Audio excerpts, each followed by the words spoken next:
Time out, faut que je vous montre un truc. Attendez, sans trop bouger, ok? Marie, essaie de me le cadrer, Montre-leur c'est qui dans notre lit. Vous le voyez ou pas? Salut tout le monde, c'est Nabil, on se retrouve pour une nouvelle vidéo. Je ne sais absolument pas où est-ce qu'on se trouve actuellement. Ah, je sais pas, c'est un hasard, je me suis perdu. Plus sérieusement, on vient d'avoir une conférence sur le PC Gaming. Plein de nouveautés annoncées pour PC Master Race, toi-même tu sais. Des nouveautés Final Fantasy XV sur PC avec des graphismes ultra poussés. Des nouveautés sur Battlegrounds au niveau du PC. Bref, pas mal d'exclusivités qui arrivent dans plusieurs semaines. J'ai la chance de pouvoir mettre les mains dessus. Et puis, j'ai eu ça. Petit cadeau qui fait bien plaisir. Je vais y aller doucement pour qu'on ait le temps de focus. Malheureusement, ce n'est pas une carte graphique avec 64 Go de VRAM mais de la taille de ma main. Vous le savez, je pense que c'est le titre de la vidéo. C'est une clé USB à l'effigie de la GeForce GTX. Je ne sais pas si on peut focus dessus. Yes, on est good. Et c'est une clé USB, comme je vous l'ai dit, la clé USB la plus cool que j'ai jamais eue. En fait, c'est ça, regardez. Léo est en train de se taper les barres. Petite clé USB qui n'est pas juste là pour faire joli, malgré le fait qu'elle est quand même bien design. Je l'ai utilisée pour enregistrer pas mal de trucs en exclusivité que j'ai hâte de vous montrer. Il y avait beaucoup de bruit ici. J'avais pas envie d'utiliser le micro comme ça vous entendez juste là à quel point ils font du bruit. Du coup, ce que je vous propose, ok, c'est qu'on rentre à la chambre d'hôtel, que je branche ça à mon laptop et que je vous raconte tout ce que j'ai joué. Donc amenez-vous, je vous montre tout ça. Ah, c'est de l'autre côté. Je suis de retour, je suis en place chez moi. La clé USB est toujours ici. J'ai eu le temps de prendre pas mal de recul parce que ça fait quand même quelques jours. Après un train, un avion, 6 heures de décalage. De retour à la maison. Ah, regardez qu'est-ce que j'ai trouvé. Ça va? Lui, c'est celui qui nous aime pas. Moi je t'aime. Moi je t'aime. Lui c'est l'insociable, lui c'est le mal alpha. Il aime jamais rester avec nous. Par contre, attendez, il y a le cool. Il est juste là. Yes! Viens ici. Lui, regardez comment il échappe pas. Ça c'est mon pote. Ça c'est mon pote. On a retrouvé déjà. Oups. Nous y voilà, j'ai enregistré 2 beaux petits gameplays. Après je me suis rendu compte, je me suis dit, tu sais quoi, c'est des gameplays sur des jeux AAA. On a du beau petit Destiny 2 sur PC, 4K, 60 FPS, toi-même tu sais, on va le voir juste ici d'ailleurs. Si on va, normalement il me l'a enregistré dans le répertoire qui dit Destiny 2, ce serait logique. On a un gameplay ici en 4K, 6000 FPS, attention comment c'est beau, on va régler un petit peu le son. En fait, le truc, c'est que la bêta du jeu est sortie il y a quelques jours, donc on a à peu près tous vu du gameplay si on l'a cherché. Donc on va pas s'attarder beaucoup sur les gameplays Destiny, je voulais juste vous montrer à quoi ça ressemble et surtout souligner un point vraiment important. D'ailleurs, vous nous voyez là, on est à peu près 3 joueurs. On va avancer vite fait, hein. Attention, tac tac, hop, on est in-game, attendez. Voilà, là on débarque et vraiment, le plus gros point en fait, c'est que le jeu est vraiment sexy sur PC. J'avais joué en fait à l'époque sur Xbox 360, donc vous imaginez la différence entre Xbox 360 il y a 4 ans sur Destiny 1 et PC aujourd'hui en 4K 60 FPS. Je pense que ça se voit que le jeu est vraiment sexy. Je vais vous passer vite fait un petit passage. C'est là, regardez cette scène et je vais avoir mon ulti. Et on remarque vraiment que les effets de particules, les graphismes du jeu sont vraiment magnifiques. Ça reste du Destiny, j'avais pas trop saigné le premier, mais j'ai vachement aimé cette petite session de jeu. En gros, on était 3, on a joué un petit peu, on a battu quelques mobs, et on arrivait face à ce beau petit boss qu'on a combattu. On a fini par gagner, tout le monde est beau, tout le monde est joli. D'ailleurs, il n'y a eu aucun fail, du début à la fin du run, c'était irréprochable. Attention.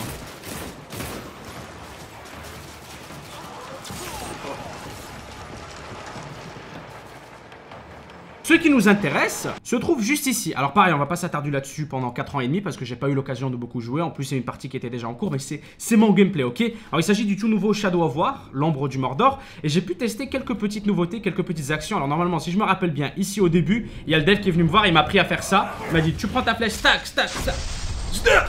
Comme ça permet de tuer des ennemis de façon furtive sans que leurs potes s'en rendent compte. Bon, après, je l'ai fait 2 fois et j'ai commencé à réaliser que, bon, au bout d'un moment, ils grillent que t'es en train de tuer tous leurs potes quand même. Voilà. Là, c'est le deuxième, slash. Bref, ce que j'ai fait de plus gros, et c'est ce que vous voyez juste ici, en gros, c'était l'assaut sur la forteresse. Après, bon, c'était une forteresse niveau 500 000. Mon perso était déjà très haut niveau. J'avais des généraux, il y avait des généraux ennemis à aller battre. C'était une session de jeu assez sympa, mais assez difficile. Pareil, on a joué en 4K 60 FPS, donc t'imagines comment ça décolle la rétine quand tu regardes ce truc-là. Sur PC en ultra, toi-même, tu connais des délires. Je vous avance un petit peu à une phase de gameplay. Et je vous avoue que c'est pas ma plus grosse fierté. Parce que j'ai joué comme une merde. Au début, j'ai voulu protéger mes soldats. Donc j'ai déglingué les arbalètes ici. Enfin plutôt les géantes balistes. Mais c'est ici que ça a commencé à se compliquer. En gros, je suis parti affronter des boss. Je me suis rendu compte que j'avais vraiment pas la puissance nécessaire. Du coup, j'ai donné 2-3 petits coups. J'ai fait quelques esquives. J'ai tenté des trucs, ok? J'ai tenté des trucs. Mais bon, j'ai rien fait d'extraordinaire. Donc ouais, grosso merdo, ma session de jeu était vachement sympa. J'ai pu tester les nouvelles capacités et tout. Je vous avoue que le skill n'était pas au rendez-vous. Ça m'a juste en fait donné un gros avant-goût. J'ai envie de voir un petit peu à quoi ressemble le jeu à partir de zéro, tu sais, parce que vraiment créer son personnage, créer son empire, créer son armée. Et pour ceux qui n'ont pas suivi le premier, que j'ai trouvé être un excellent jeu avec beaucoup de défauts, pas mal de répétitivité, le premier a l'air de vraiment se rattraper à ce niveau-là. Mais ce que j'aime par-dessus tout avec ce jeu, bien évidemment ce qui revient avec ce nouvel opus, c'est le système d'héritage. Ce qui se passe en fait, c'est que de 1, notre personnage ne meurt jamais. Et les ennemis ont une sorte de système d'héritage, c'est-à-dire si tu tues un boss, il va y avoir ses descendants qui vont prendre le pouvoir. Si un boss te tue, tu reviens à la vie et le boss qui t'a battu gagne prendre du galon en fait, gagne en niveau. Donc là après quand tu vas l'affronter il est encore plus puissant. Il y a des mecs qui sont sensibles à ça, d'autres qui sont résistants à ça. Il y a vraiment un vrai système de compétition en fait. Quand tu perds contre un ennemi, là tu as envie d'aller le défoncer sauf qu'il est devenu plus puissant, il a appris comment tu combats etc. Donc, le système d'héritage sur le game est quand même lourd et j'ai bien hâte de voir ce qu'ils ont fait avec. Parce que là comme vous avez vu, je me prends des petits coups dans la nuque et tout. C'était pas mal. Voilà, petit gameplay délicieux de la Gamescom. Mais comme je vous ai dit, c'est vraiment des petites mises en bouche. Ça donne faim. J'ai envie de les tester, moi. Les jeux, c'est cool d'y avoir joué comme ça 15 minutes. Mais ça me donne vraiment envie de lancer une nouvelle partie. Tout ceci étant dit, vous savez que je vais pas vous abandonner là-dessus sur un petit aperçu de 2 jeux vidéo que tout le monde attend, qu'on a déjà vu un petit peu partout. Ce que je vous ai préparé... Tada! Startup Company, nous sommes actuellement en place pour poursuivre l'aventure là où on l'avait laissé la dernière fois. Notre but est de lancer une startup, donc une compagnie de je sais pas quoi en fait actuellement, on sait pas dans quoi on s'est spécialisé. Par contre je dois vous avouer quelque chose, si on va dans charger ici, vous allez voir que j'ai le beurre. C'est une partie que j'ai lancée en live sur Twitch qui a 288 jours. Ça, c'était ma partie lors de la première vidéo sur YouTube. Ça, c'est mon live. J'ai fait 6 heures de live sur le jeu et je l'ai à peu près fini. J'ai vu tout ce qu'il y avait à voir sur le jeu. Dans cette partie-là, en fait, j'en suis arrivé au stade où je compte juste l'argent qui manque de ma compagnie.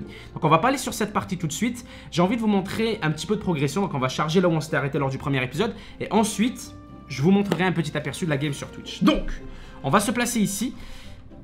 Et il va falloir que je me retrouve. Ça fait bizarre parce que, comme je vous ai dit, j'ai carrément presque fini. Enfin, il n'y a pas vraiment de fin au jeu, mais je l'ai presque fini. Première découverte, en fait. Premier truc que j'ai appris qui aide beaucoup, c'est au niveau des contrats. Bon, pour l'instant, notre chercheur de contrats, enfin, notre Kyle Wallace, ne peut pas nous trouver de contrat parce qu'il est en vacances. Ce qu'on va faire, c'est qu'on va mettre lui en permanente fabrication de composants back-end qu'on va pouvoir revendre. Ensuite, on va aller dans gestion d'employés et lui, on va lui dire de gérer... Bah, écoute, gère tout le monde. Gère tout le monde tant qu'à faire. Gère tout le monde. Comme ça, lui va pouvoir nous faire des composants en boucle. J'aurai pas besoin de cliquer à chaque fois. Et on va recruter beaucoup plus d'employés. Parce que maintenant, je sais faire un petit peu de gestion à grande échelle. Je vous montrerai mon autre bureau plus tard. Mais on va déjà en placer... En parlant de bureau, on va en placer... Vraiment à peu près. On va en placer un ici. Un autre là. En fait, je fais pas trop attention à l'organisation de ce bureau pour la simple et bonne raison qu'on va bientôt pouvoir agrandir. C'est-à-dire que si on va ici, normalement, et on va dans bâtiment, vous voyez qu'on a d'autres bureaux. On a le bureau moyen et le grand bureau ici. Et en fait, quand on déménage, on ne prend pas notre immobilier avec nous, on reconstruit tout à zéro. Notre immobilier est remboursé, on recommence tout à zéro. 5200 $, urgence critique, 16 heures de production. Acceptez le contrat, livrez maintenant. Boum! On vient de se faire 5000 $ instantanément et on vient de passer au niveau 4. Alors, on a débloqué cette table-là. On va les poser tous les deux. En fait, ce qu'ils font, ces items-là, je vous l'avais expliqué au précédent épisode, c'est qu'ils augmentent la productivité de mes employés. Oh, on a débloqué aussi le nouveau bureau. On va mettre ça, c'est plus 5% de productivité pour tous les employés, juste là. Et on va aussi déposer ce qu'on a débloqué, c'est-à-dire juste ici. Boum, voilà. Je dépense beaucoup d'argent, mais ça augmente la productivité de mes employés. Trouve-nous un autre contrat. Lui, je lui fais faire des composants UI, comme ça, on en a en stock. Nouveau contrat disponible, attention. Pas elle, mais lui. Pas lui, mais elle plutôt. Oh, 5 composants UI, il veut. Ouh, ok, acceptez le contrat. Let's go. Bon, on va dire à lui de nous faire des composants UI. Arrête ce que tu fais. Et on va dire à lui aussi de nous faire des composants UI. J'investis beaucoup en fait pour leur apprendre cette compétence-là. C'est 1000 $. La première fois qu'il le fabrique, il faut que tu payes 1000 $. Donc c'est un investissement. Et lui aussi, il le fait pas automatiquement parce qu'il n'a pas de manager. Il faut qu'on recrute un nouveau manager. Je commence à être serré niveau thune, mais il nous faut un deuxième manager. Ou alors je vais attendre d'être niveau 5. Comme ça, lui, je lui monte niveau intermédiaire. Et il pourra gérer 5 employés au lieu d'en gérer que 3. Ah, il est encore inactif ce camp. Ah voilà, parfait. On est prêt à livrer le contrat. Livré maintenant. On a 5000 $ de plus. 36%. On enchaîne, guys, on enchaîne. C'est bon. On est ready. Livré maintenant. Et... oh non, on est à 98 sur 100. Non, really? Ah, c'est pas... oh, 99. En fait, quand on craft des trucs, ça nous monte de 1%, je pense. Attention. Yes! Félicitations. Vous êtes passé au niveau 5. Alors maintenant, on a des chercheurs, boissons gratuites et on a des distributeurs. Normalement, si je ne me trompe pas, on va pouvoir aller voir notre manager ici. et on va aller dans ses statistiques pour l'améliorer en intermédiaire. Confirmé, ça augmente son salaire bien évidemment, mais il peut gérer 5 employés. Donc là, on va pas lui dire de gérer notre recherchiste, comme je l'appelle, celui qui cherche les contrats. On va lui dire de gérer tout le monde, tous les développeurs et les designers. Ensuite, en ce qui concerne la recherche de contrats, on va aussi pouvoir l'améliorer. La passer en intermédiaire, notre petit hustle. Et là, on a l'option de choisir les types de contrats. J'avais envie de vous faire cette démonstration avant qu'on switch à ma partie qui est vachement avancée. Quand on va dans les enchères ici et qu'on fait chercher un contrat, ça devrait pas prendre trop longtemps. C'est parce qu'elle n'a pas de manager assigné à elle. Il faut vraiment un deuxième manager parce qu'en fait, ce qu'ils font les managers, ils créent pas juste un automatisme où les employés se répètent. Ils boostent la productivité. En fait, le manager va avoir par exemple 300% de total de productivité qui vont être divisés à travers tous ses employés. Vous comprenez un petit peu le délire. Avancez au prochain jour. D'ailleurs, ce qui veut dire que si tu as un manager sur un seul employé, il va donner tout son boost à cet employé-là qui va valoir 4 employés en fait, parce qu'il est super boosté. Ceci étant dit, on devrait avoir un contrat d'enchère très bientôt. C'est lent, mais ça va le faire. Attention, nous l'avons. Parfait, donner sa réponse pour le contrat. Et c'est là, on a une urgence critique pour un contrat dont nous avons presque tous les composants. Et c'est là qu'on peut aller enchérir. Par exemple, je peux mettre 10 000 $. Moi, je vais y aller safe. Je pense que je peux me permettre de donner 12 000. Mais je vais y aller safe. Je vais donner 10 000 et j'espère qu'aucune autre compagnie va donner aussi cher. Je pense qu'on est bien. Je pense que la plupart des autres compagnies vont donner genre 12 000, 13 000. Moi, je propose 10 000. Please, attention. J'ai proposé 10 000, 11 000, 17 000. Yes. Finalement, j'étais bien. Si j'avais proposé 11 000, j'aurais gagné 1000 de plus. 12 000, j'aurais été grillé, il aurait emporté. Lui, il a proposé 17 000 pour faire le contrat. Donc voilà. C'est moi qui ai gagné l'enchère. Et en fait, c'est vachement rentable quand on apprend à bien miser, dépendant de l'urgence du truc, dépendant du nombre de composants. On arrive à bien jauger son enchère et là, on peut gagner gros. Parce que ça, c'est un contrat. Si ça n'avait pas été une enchère, si ça avait été un contrat cash, il m'aurait sûrement proposé 6 000, 7 000. Donc là, ça permet de gagner du cash plus vite. Ceci étant dit, il nous faut faire des composants base de données. Donc on va dire à cette personne-là de nous en faire. Il va nous en faire 2. Attendez. Lui a fini de taffer. Fais-nous aussi un composant base de données, s'il te plaît. Let's go. C'est en cours de craft.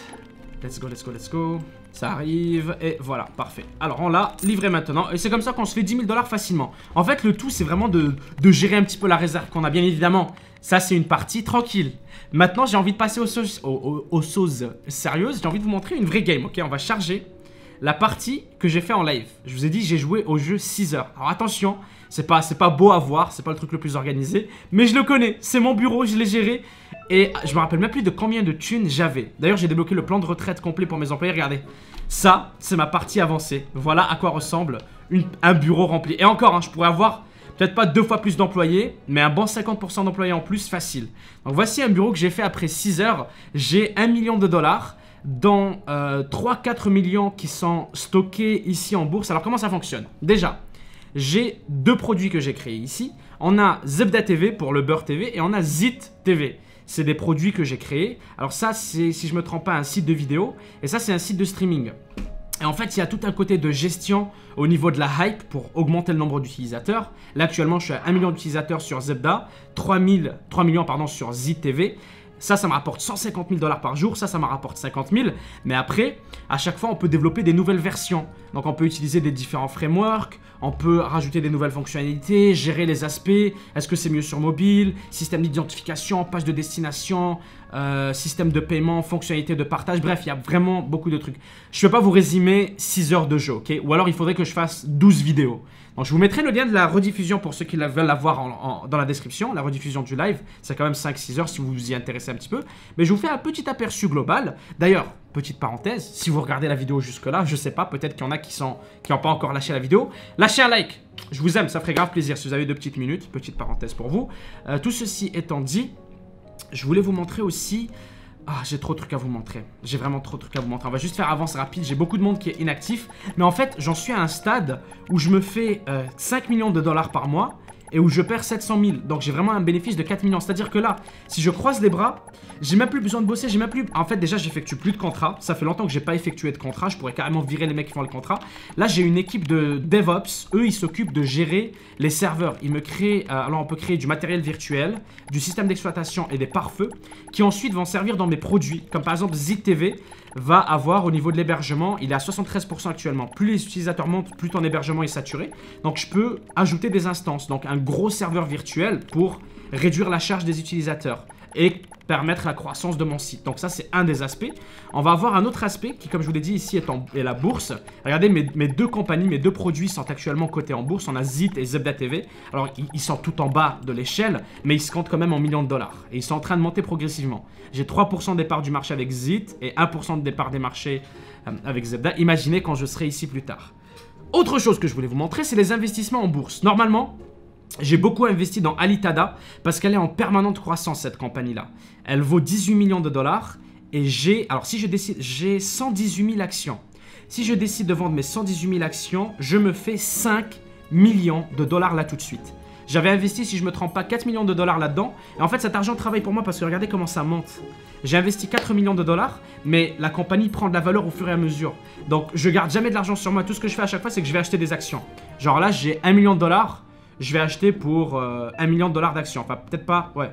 Comme ça, on va acheter 1 million de dollars d'actions. Boum! Confirmé. Je me retrouve à juste 500 000 dollars. Par contre, si je décide de vendre toutes mes actions, je peux les vendre pour 6 millions. Et ça continue de monter. Donc, comme je vous le disais, il y a vraiment, avancé jusqu'au prochain jour, il y a vraiment un gros aspect de gestion dans le jeu. Il y a un gros aspect de complexité. Je ne peux pas tout vous résumer parce qu'on a vraiment beaucoup de différents aspects. Regardez tous les employés que j'ai, tous leurs différents postes. On a des devs, on a des DevOps, on a ceux-là sont des chefs développeurs qui gèrent en fait tous les composants de tous les développeurs et qui en créent des nouveaux, des modules en fait. On a des designers, qu'est-ce qu'on a aussi? On a aussi des gens pour le marketing, d'ailleurs en parlant de marketing. Dans Zebda TV, vous allez voir que la hype est à 90%. De temps en temps, il faut s'assurer d'améliorer le truc. Par exemple, là, je vais améliorer le système d'authentification. Ça me coûte tout ça. Si je fais améliorer, boum, ça augmente la hype. Ça fait plus 14% de hype.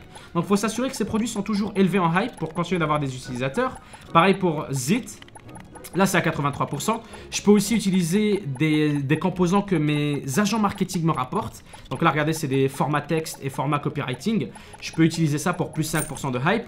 Ou je peux utiliser ça pour plus 30% de hype. Et là, on est à 100% de hype. Et c'est ces trois personnes-là, mes publicistes. Donc voilà, il y a vraiment plein de composants, plein de complexité. Je voulais vous montrer un petit peu à quoi ressemblait le jeu. Et j'espère que vous kiffez parce que je voulais pas vous laisser avec la première vidéo. Ah, je vous devais ça. Merci de me suivre les gens. Merci pour votre soutien. Merci d'avoir été là jusqu'au bout. Si vous avez 2 petites secondes, pensez à laisser un like. En attendant la prochaine vidéo, prenez soin de vous, faites attention à vous. Je vous aime. C'était Nabil. Ciao tout le monde. Peace.